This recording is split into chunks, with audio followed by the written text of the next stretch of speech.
All right, we're here with Washington State women's basketball head coach Kamie Ethridge.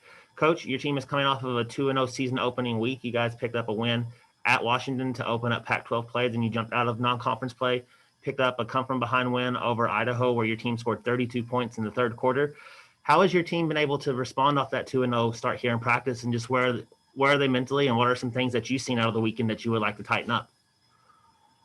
Well, we've really just tried to use these few days since our games to really, focus on just us. I mean, we've hit on a little bit Oregon State because we have, we don't have to be in a big rush because we have so many days to work on them. So we have watched a little film and been able to look at a few things Oregon State does. But I think it's really important for us to clean up some things that we haven't done well or executed well. And now we're 2 games in, and maybe we have some tendencies and we're showing some things that we need to either change or fix or add to or things like that. So I think an emphasis has been on a lot of shooting for us, and I don't think we're shooting the ball as well as we should and can. And so we've spent a little bit more extra time on shooting and staying in the gym and cleaning up our execution with it, knowing that our kids are in finals and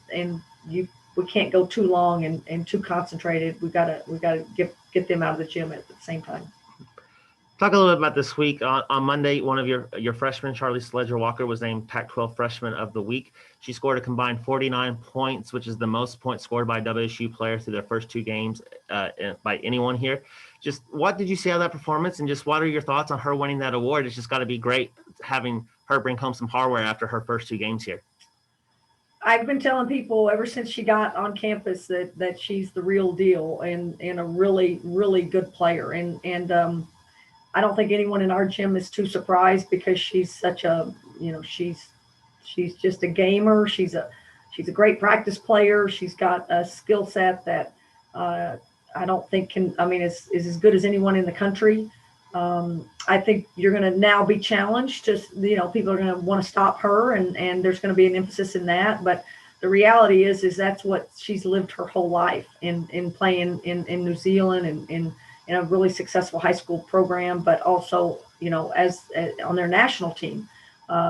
She's been targeted for a long time. So I think she's more than capable of still making an impact in her game. But I think that's the big thing with her is you just see a player that can score at the 3-point line. She can score at a mid-range. She can score at the rim. She's strong.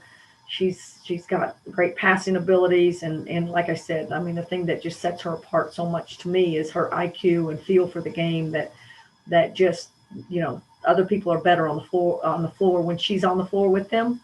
And she can not just put up a few points, she can put them up in bunches. You got some strong production out of 2 different players in the post in 2 different games this weekend. Oola comes out on Friday. She scores 16 points against Washington. And then on Sunday, Bella comes out and scores 15 points against Idaho. Those 2 players are obviously key for your guys' success in the post moving towards this year. So how big was it to see those 2 get off to a strong start in their opening weekend? Granted, it was 2 separate games, but they both had a good weekend. Yeah, 2 very different players. We need Oola's ability to stretch the defense with her 3-point shooting.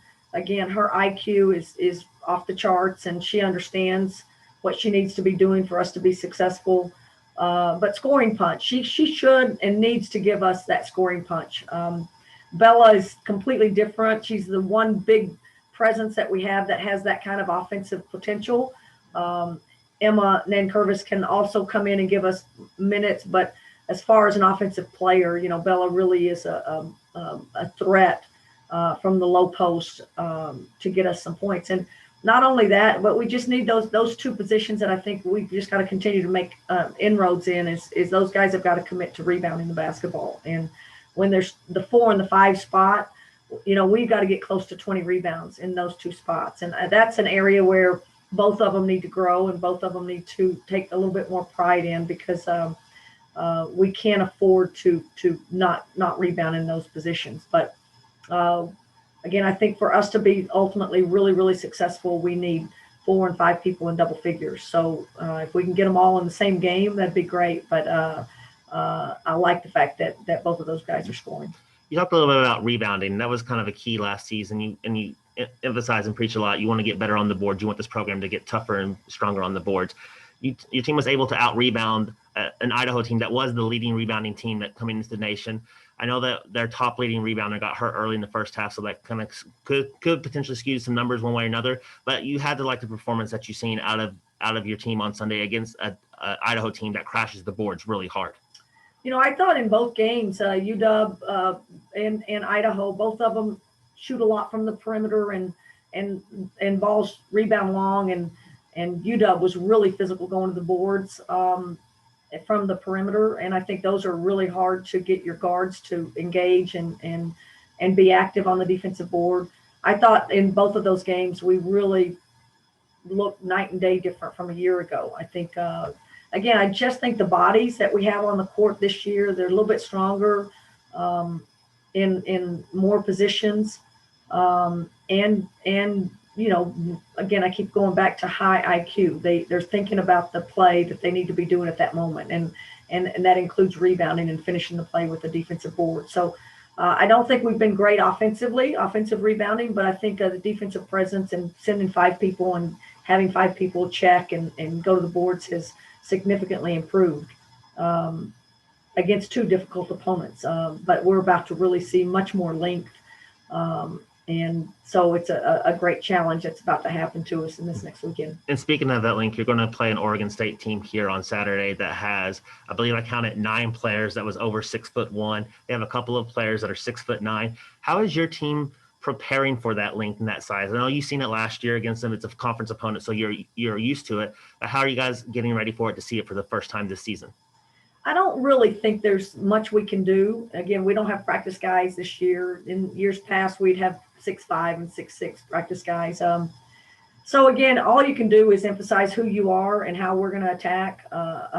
Their pick and roll scheme, their zone defense that they might throw at us.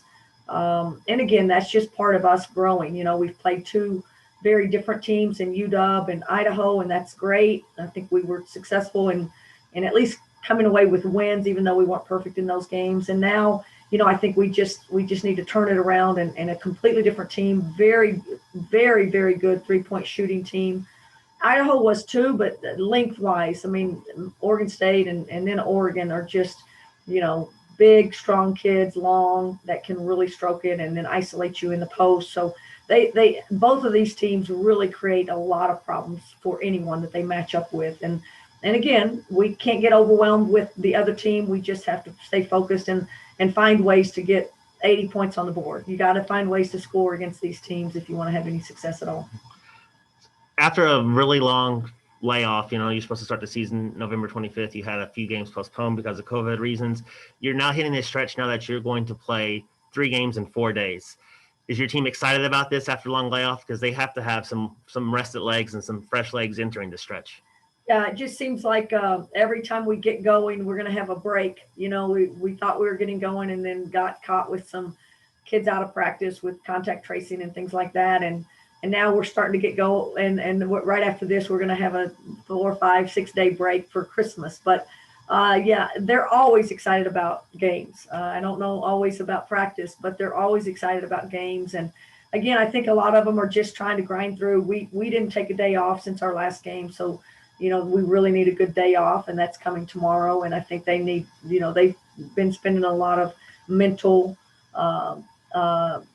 probably a little bit of exhaustion mentally and physically a little bit on just getting through exams and projects and things that are being done right now with the finals right now. So I think they're going to be refreshed after Friday ends when finals are over and knowing that they've got 3 games in 4 days. And difficult, three very different teams, hard to scout, hard to prepare. And, ultimately you play, 2 top 25 teams and a top 5 maybe team in Oregon, and then turn around and, against a team that's going to come in here and scratching and clawing to try to knock off a power team. So real big challenge that we're putting on our players' plate. But again, they're young.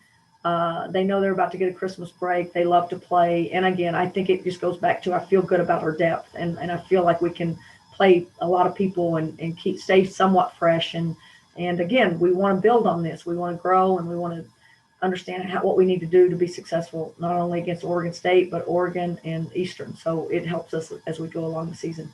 All right, Coach. Well, thank you for your time. We'll talk to you this weekend. Best of luck. And as always, go Cougs. Go Cougs.